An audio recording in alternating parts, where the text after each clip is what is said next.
dalam rangka meningkatkan syiar dakwah digital. Mohon dukungan Jawahir TV Pontianak. Mudah-mudahan channel ini, siaran ini lebih bermanfaat bagi saya khususnya dan seluruh jamaah ikhwan dan akhwat dan seluruh majlis taklim. Mudah-mudahan bertambah keberkahan dari Allah Subhanahu wa taala, membawa kita kebaikan dunia dan akhirat. Demikian, wassalamualaikum warahmatullahi wabarakatuh. Masuk rukun yang berikutnya, wasujudu wa tuma'ninatu fihi, yaitu sujud dan tuma'nina padanya, ya, tuma'nina pada sujud. Yang keberapa tu? 7 ya. Ya. Wasujudu wa tuma'ninatu fihi, as-sujudu ruknun fis salati bil kitabi was sunnah. Jadi sujud dengan tuma'ninah ini adalah termasuk rukun, ya, maka diletakkan rukun yang ketujuh. Tuma'ninah ini mengiringi, sebagaimana kemarin ruku tambah tuma'ninah, i'tidal juga tuma'ninah. Nah, sekarang sujud juga harus ada tuma'ninah. Nah, sujud beserta tuma'ninah termasuk rukun dalam salat berdasarkan Al-Quran dan juga sunnah Nabi SAW.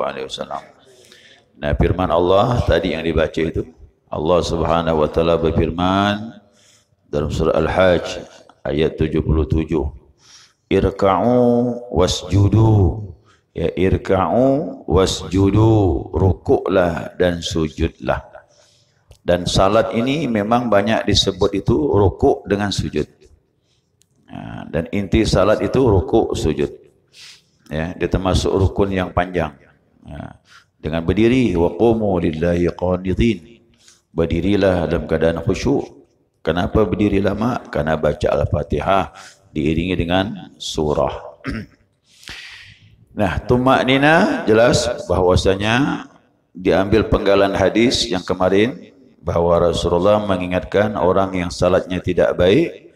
Nah, kata Nabi, setelah engkau i'tidal, tsummasjud hatta tatma'inna sajidan, kemudian sujudlah sehingga tuma'ninah pada sujud.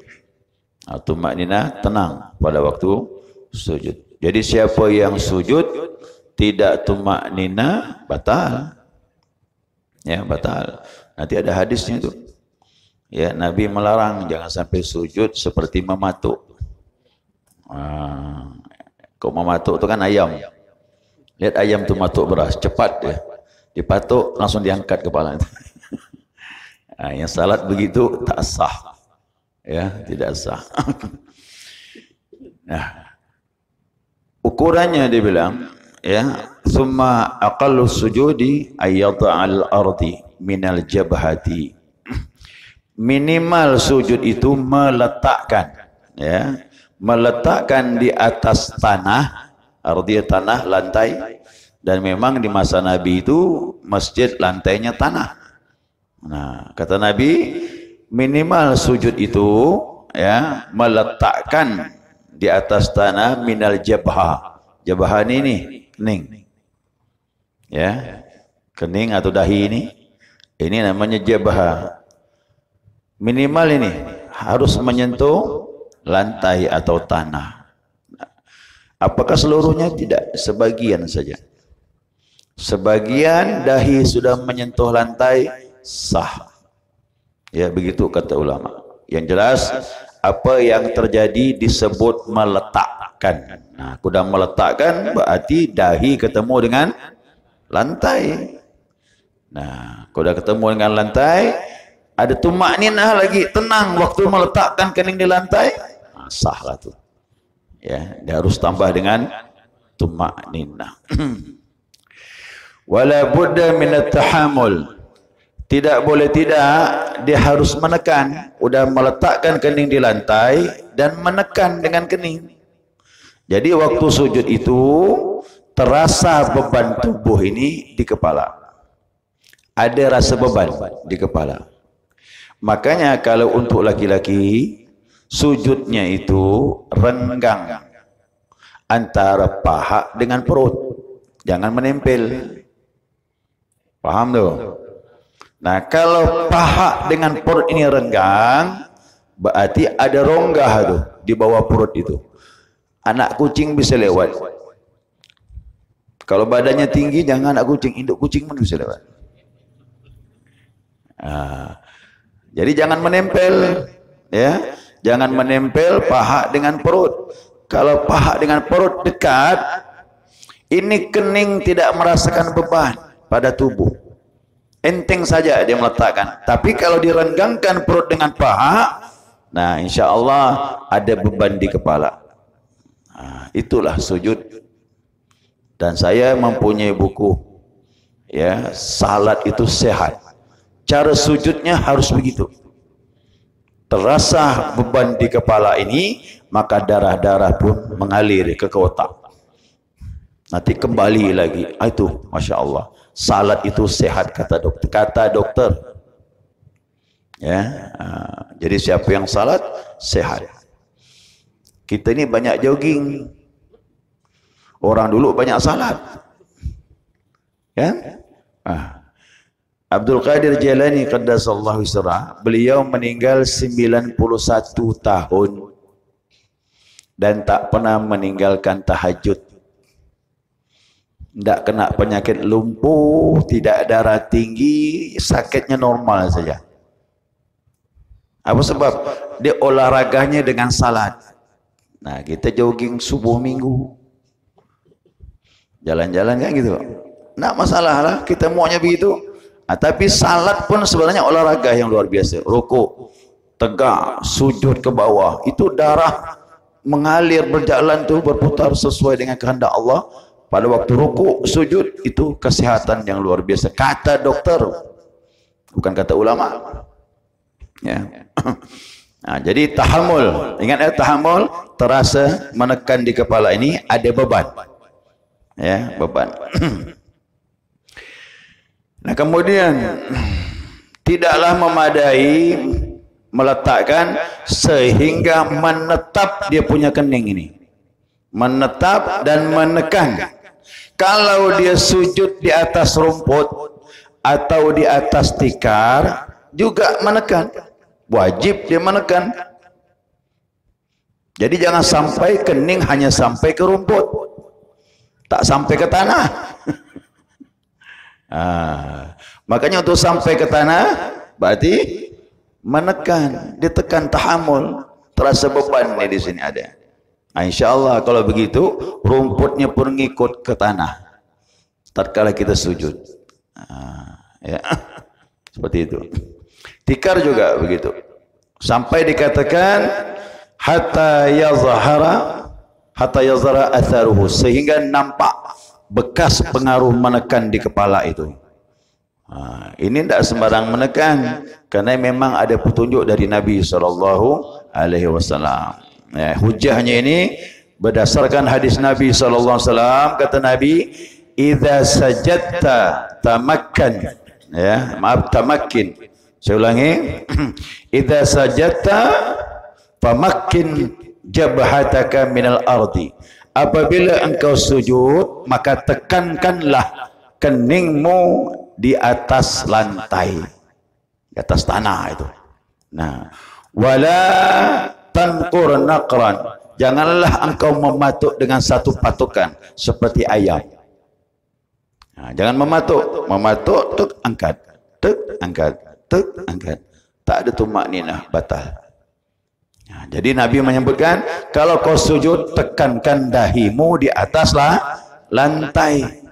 Berarti harus terasa betul ada beban di kepala ini. Itu baru dinamakan sujud sesuai dengan petunjuk Nabi kita Muhammad SAW. Nah, ini hadis Ibnu Hibban, dia mengatakan dalam kitab sahihnya. Nah, sekarang permasalahannya, kita uraikan ini masalah ini. Tolong renungkan, pernahkah kita melakukan seperti ini? Apabila, ya, mana tadi itu? Ya, apabila dia sujud di atas pelipisnya, la, falau sajada ala jaminihi au anfihi lam yakfi. Apabila dia sujud di atas pelipisnya, tahu pelipis di mana? Dekat alis kan? Dekat alis ni pelipis ni. Tapi kening tak kena, alis je. Ya. Atau juga dia sujud mana tadi itu? Di atas hidung. Hidungnya kena ke lantai. Kening tidak. Nah, ini hukumnya tidak sah. Mungkin jarang terjadi ya. Jarang kan? Tapi ini dibahas nih ya. Nah, dibahas. Siapa yang sujud hanya pelipis ini kena. Dahi tidak kena. Atau dia sujud menanduk, kepalanya letak ke lantai. Mohon maaf nih ya. Ditanduknya tanah tu, lantai itu. Dahinya tidak kena ke lantai. Sama juga. Ya, tidak sah. Biasanya orang yang sujud itu seperti menanduk lantai itu hidungnya diangkat. Ya, hidungnya diangkat, maka nanti ada kesunahan hidung pun menempel ke lantai. Di samping dahi bersamaan juga hidung menyentuh lantai. Itu sunnah, nanti ada pembahasannya. Ya. Ya. Jadi sujud di atas pelipis, sujud di atas hidung, sujud seperti orang menanduk ke lantai tidak cukup atau tidak sah. Au imamatihi, atau dia sujud di atas imamahnya. Imamah itu serban. Ya, serban. Kalau kita ini kopiah. Ya. Ini juga termasuk kalan suah ini, bahan kain. Tapi kalau saya pakai begini, sampai ke sini di atas alis, saya pun sujud. Peci yang kena ke lantai, bukan dahi, pun juga tidak sah. Orang pakai imamah, begini pakai imamahnya, timbul pula di depan begini. Begitu dia sujud, imamah menyentuh lantai, kening tak sampai ke lantai, tidak sah. Ya, jadi atau pakai peci seperti pejabat dilantik,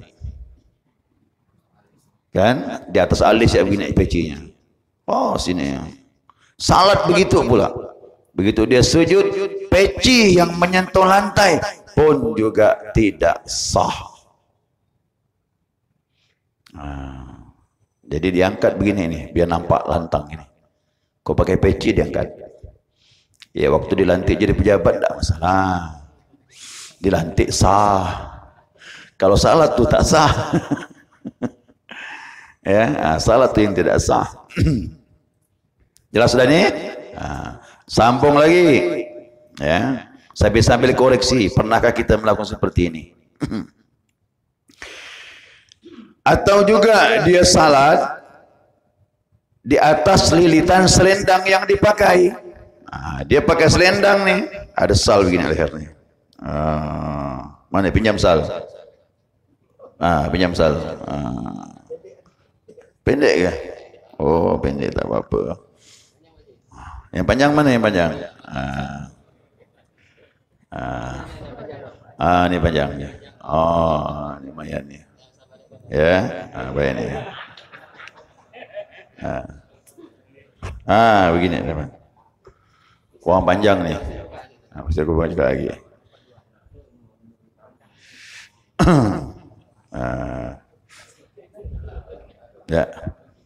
Ya, dah. Saya pun begini ya. Saya pakai salat begini. Saya salat. Allahu Akbar. Sami Allahu liman hamidah. Ya, kemudian sujud. Allahu Akbar. Ini sal ini hujungnya menutup tempat sujud begini. Lalu saya sujud di atas sal. Allahu Akbar. Tidak sah saya sujud di atas sal ini. Ya, hati-hati ini. Maka pastikan jangan sampai sujud di atas sal, di atas imamah, di atas pecinya. Dah paham? Paham. Lanjut. Atau dia sujud di atas ala kammihi lam yakfi, di atas lengan bajunya. Oh, lengan bajunya besar begini. Lengan baju ni, lebar lengan bajunya ni. Sami Allahu liman hamidah. Dalam sebuah hadis Rasulullah sallallahu alaihi wasallam, kalau beliau salat istisqa berdoa begini, ini baju turun Pak sampai sini ya. Bulatannya ni. Karena lengannya besar. Nabi berdoa begini, turun baju ni. Oh, di sini lengannya ni. Kata sahabat, nampak ketiak Nabi yang putih. Kalau salat istisqa, Nabi begini doanya. Kalah tinggi. Kalau salat yang standar setiap hari setelah salat begini. Tadarruk ni. Kalau gini saat-saat tertentu sangat hajat begini Nabi. Bapak ibu juga boleh. Kalau sangat perlu dengan Allah, boleh begini. Tengah malam tapi di rumah. Angkat begini. Ya, jangan depan orang. Nanti orang terkejut pula. Ya, sendiri boleh tengah malam gini. Sangat perlu sama Allah. Baju Nabi lengannya besar gini. Kok diturunkan begitu dia. Begitu sujud, Allahu Akbar, lengannya ni menutup tempat sujud. Lalu dia sujud terkena lengan bajunya. Pun sama juga tidak sah. Sampai begitu ulama membahas ni, hati-hati ni. Nanti ada kesimpulannya. Ya, kesimpulannya. Nah, fi kulli dzalika, pada semuanya itu, kesimpulannya ya, pada semuanya itu intaharraka biharakatihi, jika yang dia sujud tadi pada sesuatu yang bergerak dengan gerak salatnya. Ayo, itu kesimpulannya. Ya. Saya pakai sal tadi itu, saya pakai ujungnya menutupi tempat sujud. Sal itu kan bergerak dengan gerakan salat. Itu yang jadi masalah. Kalau salnya saya buka, saya lepaskan, letak di depan, saya sujud di atas sal, tak masalah, dia terpisah. Bukan saya bawa salat. Jadi kesimpulannya tidak boleh sujud pada sesuatu yang sesuatu itu bergerak dengan gerak salatnya. Itu dia. Ini ibu-ibu nih, rawan nih Bu. Dengar baik-baik nih ya. Ya, ibu-ibu ini pakai mukena paling tinggi risikonya. Ya, kalau tak paham ini. Ya. Ibu tu memakai mukena itu bergerak dengan gerak tubuh, dengan gerak salat. Kalau mukena itu jatuh persis di atas tempat sujud, lalu ibu-ibu sujud di atas mukena, sama juga nasibnya. Ya, batal juga. Nah, jadi jangan main-main dengan sujud nih. Nah, ini baru sebagian saya bahas, sebagian nanti minggu depan masih ada lagi. Ya. Nah, jadi tolong jangan sampai sujud pada sesuatu yang bergerak dengan gerak salatnya. Bagaimana kalau hidung nih Pak Ustaz? Hidung tak masalah. Ibu-ibu pun sujud nih ya. Sujud, Allahu Akbar. Ternyata yang menyentuh kepada mukena bukan kening, hanya hidung saja. Selamat. Hidung tak pengaruh. Tapi begitu ibu-ibu sujud, Allahu Akbar, sujud pula di atas mukena, angkat sedikit kepalanya, tarik mukena itu ke bawah, letakkan lagi kening. Kalau tidak begitu batal. Ya, angkat sedikit, tarik ke bawah. Harus, tidak boleh tidak. Ya, kalau diteruskan maka dia batal. Dan juga ibu-ibu ini ada juga memang ada unsur kesengajaan. Dihamparkannya. Sami Allahu liman hamidah. Allah, baru dekat ke lantai ni, dihamparkan. Itu dah unsur kesengajaan, batal betul. Ya. Jadi hati-hati. Ya, jangan sampai sujud pada sesuatu yang dibawa, dia bergerak dengan gerak salat. Ya, bergerak dengan gerak salat. Selesai dan ya? Selesai. Baik. Ada satu hadis mau saya sampaikan, ini pengecualian. Ini pengecualian. Dalam Sahih Muslim, ya, dalam Sahih Muslim dan juga dari Ibnu Hibban, ya, kata sahabat, ya, syakawna ila Rasulillah sallallahu alaihi wasallam harar ramda. Aku mengadu kepada Rasulullah, kata sahabat, tentang panasnya pasir nih. Karena sahabat tu biasa salat di luar, kena matahari kuat. Kita ni kan baru gak hujan nih 2 hari ni. Yang kemarin-kemarin tu lumayan tu Pak. Ya.